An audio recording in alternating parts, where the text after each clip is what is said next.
Sect.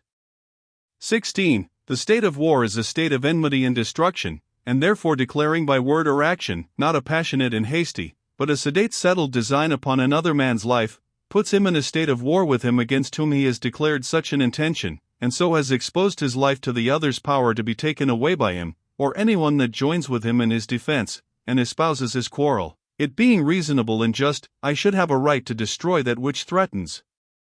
me with destruction, for, by the fundamental law of nature, man being to be preserved as much as possible, when all cannot be preserved, the safety of the innocent is to be preferred, and one may destroy a man who makes war upon him, or has discovered an enmity to his being, for the same reason that he may kill a wolf or a lion, because such men are not under the ties of the common law of reason, have no other rule, but that of force and violence, and so may be treated as beasts of prey, those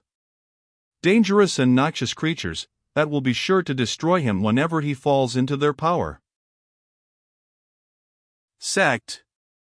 17. And hence it is, that he who attempts to get another man into his absolute power, does thereby put himself into a state of war with him, it being to be understood as a declaration of a design upon his life, for I have reason to conclude, that he who would get me into his power without my consent, would use me as he pleased when he had got me there, and destroy me too when he had a fancy to it. For no body can desire to have me in his absolute power, unless it be to compel me by force to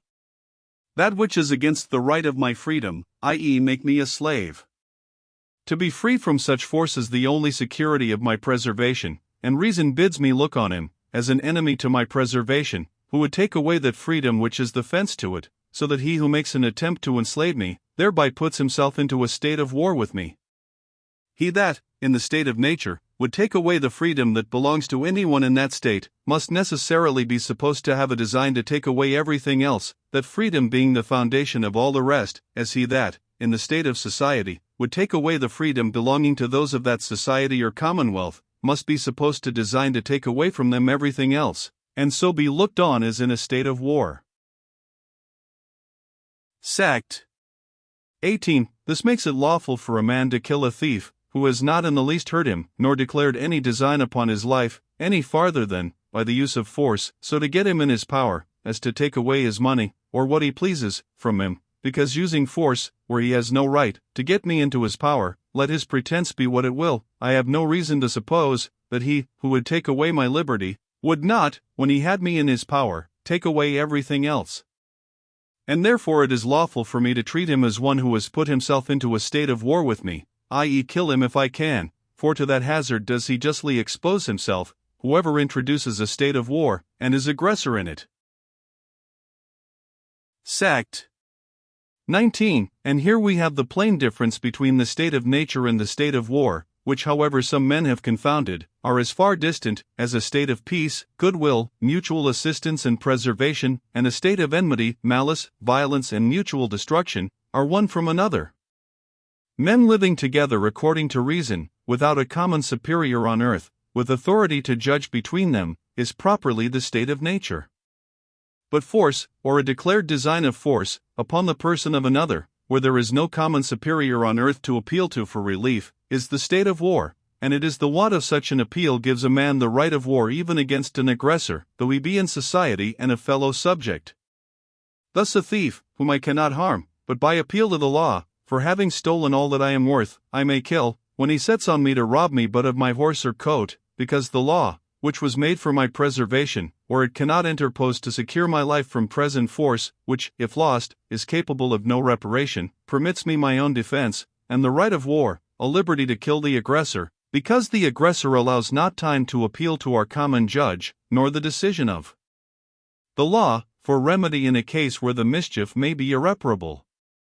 What of a common judge with authority, puts all men in a state of nature, force without right, upon a man's person, makes a state of war, both where there is, and is not, a common judge. Sect. 20. But when the actual force is over, the state of war ceases between those that are in society, and are equally on both sides subjected to the fair determination of the law, because then there lies open the remedy of appeal for the past injury, and to prevent future harm. But where no such appeal is, as in the state of nature, for want of positive laws, and judges with authority to appeal to, the state of war once begun, continues, with a right to the innocent party to destroy the other. Whenever he can, until the aggressor offers peace, and desires reconciliation on such terms as may repair any wrongs he has already done, and secure the innocent for the future, nay, where an appeal to the law, and constituted judges, lies open, but the remedy is denied by a manifest perverting of justice, and a barefaced wresting of the laws to protect or indemnify the violence or injuries of some men, or party of men, there it is hard to imagine anything but a state of war, for wherever violence is used, and injury done, though by hands appointed to administer justice, it is still violence and injury, however colored with the name, pretenses, or forms of law, the end whereof being to protect and redress the innocent, by an unbiased application of it, to all who are under it, wherever that is not bona fide done, war is made upon the sufferers, who having no appeal on earth to right them, they are left to the only remedy in such cases, an appeal to heaven. Sect.